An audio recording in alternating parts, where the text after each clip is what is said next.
Kasus yang berasal dari Texas, Andrea Yates yang menenggelamkan anak-anaknya untuk menyelamatkan mereka dari iblis. Meskipun menenggelamkan kelima anaknya di bak mandi pada tahun 2001 setelah mengalami gangguan psikotik, Andrea Yates sekarang tinggal di fasilitas psikiatri dengan keamanan rendah, di mana dia bebas untuk pergi kapan saja. Sebelum Andrea Yates menjadi wanita yang menenggelamkan anak-anaknya, dia telah berjuang dengan masalah kesehatan mental sepanjang hidupnya. Sebagai seorang remaja, dia menderita bulimia dan ide bunuh diri. Dan sebagai orang dewasa, dia akan didiagnosis dengan depresi, pemikiran delusi, dan skizofrenia. Namun, dia menjalani kehidupan religius yang relatif stabil, sederhana, dan taat dengan suaminya, Russell, dan keluarga mereka di pinggiran kota Houston.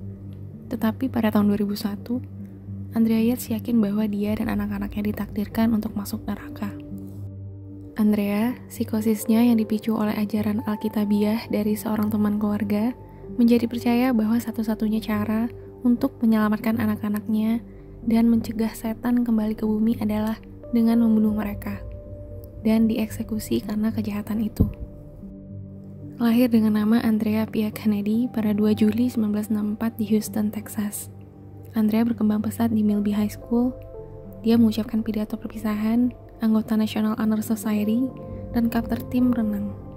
Namun, dia juga memiliki gangguan makan dan mempertimbangkan untuk bunuh diri.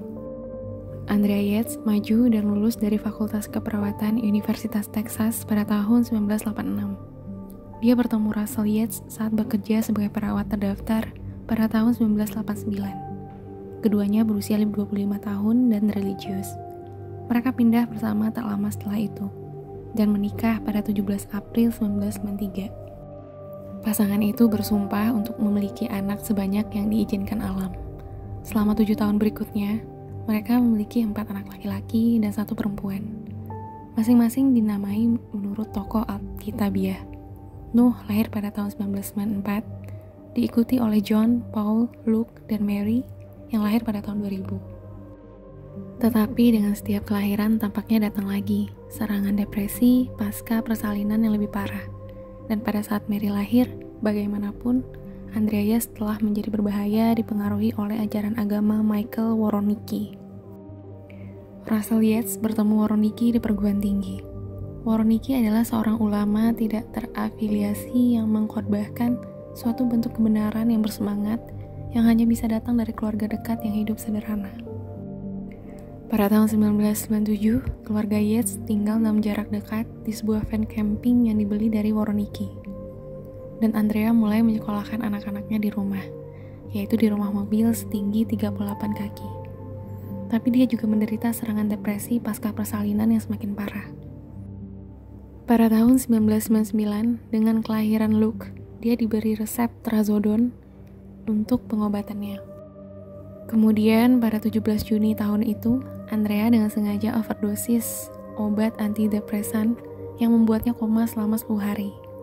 Dan pada 20 Juli, setelah dia keluar dari rumah sakit, Russell menemukannya memegang pisau di tenggorokannya, memohon untuk mati. Andrea yakin, seperti yang dia dengar Woronicki berkhotbah, bahwa wanita yang berasal dari dosa dan ibu yang terikat neraka akan melihat anak-anak mereka dibakar di neraka. Itu adalah dosa mematikan ketujuh, kata Andrea Yates dari penjara. Anak-anak saya tidak benar, mereka tersandung karena saya jahat. Cara saya membesarkan mereka tidak akan pernah bisa diselamatkan. Mereka ditakdirkan untuk binasa dalam api neraka. Ini adalah hayalan yang mungkin tidak akan dialami jika dia tidak bertemu dengan keluarga Woronicki, kata Russell. Tapi tentu saja mereka tidak menyebabkan delusi. Penyakit itu menyebabkan delusi.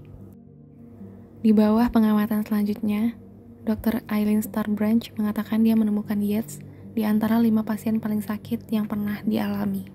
Dan dia meresepkan antipsikotik Haldol yang tampaknya memperbaiki kondisi Yates. Andrea tampak membaik. Dia berolahraga lagi dan melanjutkan jadwal homeschooling yang stabil. Karena depresinya, psikiater mendesak Andrea Yates untuk tidak memiliki anak lagi, tetapi keluarga mengabaikan saran itu. Andrea melahirkan Mary pada 30 November tahun 2000. pada saat itu keluarga tersebut telah membeli sebuah rumah sederhana di Clear Lake, Texas. Pada Maret 2001, Andrea beralih ke kitab suci setelah kematian ayahnya, tetapi dia juga mulai melakukan mutilasi diri dan menolak memberi makan putrinya. Dia dirawat di rumah sakit beberapa kali selama periode ini, tetapi masa inap hanya menghasilkan rekomendasi yang tidak dapat diterapkan untuk evaluasi psikologis. Dan pada 3 Juni 2001, Yates berhenti mengkonsumsi Haldol. Kurang dari 3 minggu kemudian, pada pagi hari tanggal 20 Juni 2001, Russell Yates berangkat kerja sekitar pukul 8.30 pagi. Dia punya rencana agar ibunya mengambil alih tugas mengasuh anak dari Andrea 1 jam kemudian. Tragisnya, itu sudah terlambat. Setelah mengucapkan selamat tinggal kepada Russell, Andrea Yates menyiapkan sereal untuk keempat putra sulungnya. Kemudian, dia membawa Mary yang berusia 6 bulan ke bak mandi, yang telah diisinya dengan 9 inci air dingin, dan menenggelamkannya, meninggalkan tubuhnya mengambang di bak mandi. Kemudian, dia kembali ke dapur dan dimulai dengan yang termuda berikutnya. Secara sistematis membunuh sisanya dengan Mary yang masih terlihat, berdasarkan usia, dan membaringkan tubuh mereka di tempat tidur. Nuh, si sulung, mencoba lari saat melihat adiknya yang sudah tak bernyawa. Tapi Andrea juga menangkapnya. Setelah meninggalkan Noah di bak mandi dan menempatkan Mary di tempat tidur, Yates menelpon polisi. Kemudian dia menelpon Russell dan menyuruhnya pulang. Setelah polisi menangkap Andrea Yates, dia memberitahu psikiater Dr. Philip Resnick bahwa anak-anaknya tidak akan tumbuh menjadi orang benar. Dia percaya membunuh mereka sebelum mereka menjadi berdosa telah menyelamatkan mereka dari neraka, dan bahwa hanya eksekusinya sendiri untuk membunuh mereka yang akan mengalahkan setan di bumi. Andrea Yates langsung mengaku bahwa dia adalah wanita yang menenggelamkan anak-anaknya, dan dia bahkan menjelaskan bahwa dia menunggu suaminya pergi sebelum melakukan itu semua. Dia bahkan mengunci anjing keluarga di kandang pagi itu agar dia tidak ikut campur. George Parham, seorang pengacara yang disewa oleh seorang teman keluarga, mengambil pembelaannya. Sidang 3 minggu pada tahun 2002 melihat pengacara Yates membela kegilaan untuk menyelamatkan dia dari eksekusi. Di bawah hukum Texas, bagaimanapun, ia mengharuskan subjek untuk membuktikan bahwa mereka tidak mampu membedakan yang benar dan yang salah.